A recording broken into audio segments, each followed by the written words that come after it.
kusoo dhawaada barnaamijkeena qoraalada mucashaqiinta. gabar ayaa soo qortay, haddii aad garabkeyga ahaato iyo haddii aadan ahaanin maxay ku kala duwan tahay. nolosha mar walba waa mid adag.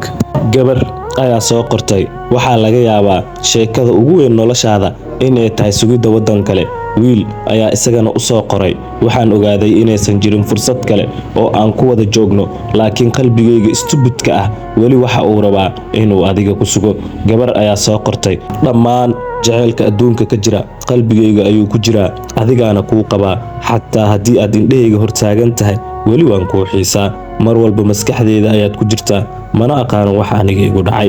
gabar kale ayaa ayadana soo qortay, qoraalkayga ugu dambeeyey ee aan adiga kuu soo qoray waxa uu ahaa, wakhtigaad rabto igu soo laabo, xitaa sannado badan kadib igu soo laabo, waan ku sugi doonaa anigoo weli kuu qabo dareenkii aan weligay kuu haayay. wax dhib ahna kuma qabo dhaawac walboo aad dhiigeysatay.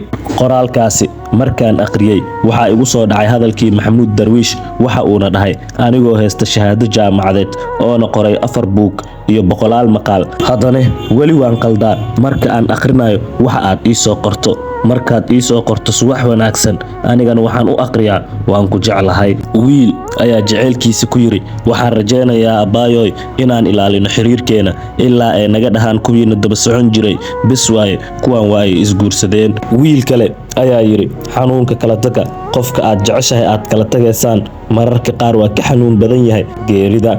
gabar ayaa reply u soo gashay wiilkii, waxa ayna ku dhahday, dhimashada waa dhammaadka xanuunka, laakiin kala tagu waa bilowga xanuunka. gabar ayaa soo qortay, waad iga xanaaqaysaa anigoo ah qofka keliya ee xasiloonida ku siiya.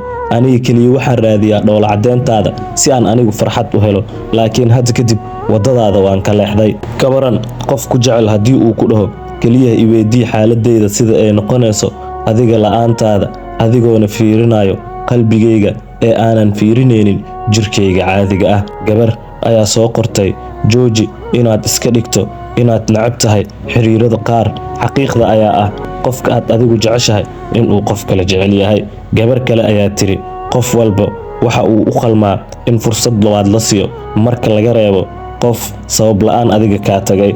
qof kale ayaa isagana yiri, sidaan istubid u ahay kabaran qof iska kee indhatirayo ayaan mar walba aniguna ku fikiraa in uu qofkaasi mashquulsan yahay. wiil ayaa u soo qoray, gabar uu jeclaa ma kuu noqon karo aniga wiilka ugu quruxda badan ee aad haysato, laakiin waxaan kuu noqon karaa taageerahaaga ugu weyn iyo wiilka ugu daacadsan kuuguna jecel dadka ayaan kuu noqon karaa. fanaankii jaceylka dartiisa u noolaa una dhintay ayaa mar yiri, sideen u noolaadaa keligay adigoo adduunka ila joogo, macquul maahan la'aantaada joogista adduunkani. qalbigayga waxa uu bilaabay si bilaa tiro ah inuu u garaacmo, weli adigaana ku jira, waayo waxaad i bartay jaceylka micnihiisa. fanaankii jaceylka waxa uu raaciyey, mararka qaar waan ooyaa marka aan xasuusta galo, waayo waxaan ka hawaayaa dhinacayga, weligay ma arkin qof adiga kaa qurux badan. marne waxa uu ku leeyahay fanaankii jaceylka, markay guurka ugu baxday qoftii uu jeclaa waxna kumaanan oranin,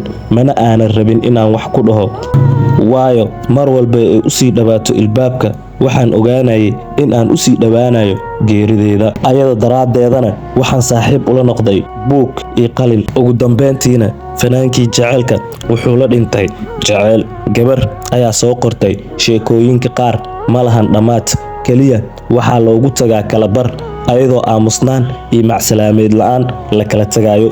wiil oo saaxiibtiisa u dardaarmay ayaa yiri, la'aantaada aniga ma u malaynayay in aan qaadan doono hal neef, dartaadana in aan u dhiman doono ayaan ka baqayaa. wiil ayaa yiri, haddaad bilowdo inaad waddada igula socoto, waddada aan ku soconayno ayaa sidii wadnihii oo kale u garaacmayso jaceylkeena awgiisa. gabar ayaa soo qortay, sidaad dareenkayga u soo jiidatay awgeeda waxaad igu qasabtay in aan jeclaado nafteeda in ka badan naftaada. muuqaalkeena maanta halkan ayuu ku egyahay, waxaa inoo balan ah muuqaalkan muuqaalka xiga hadduu alla idmo insha Allah.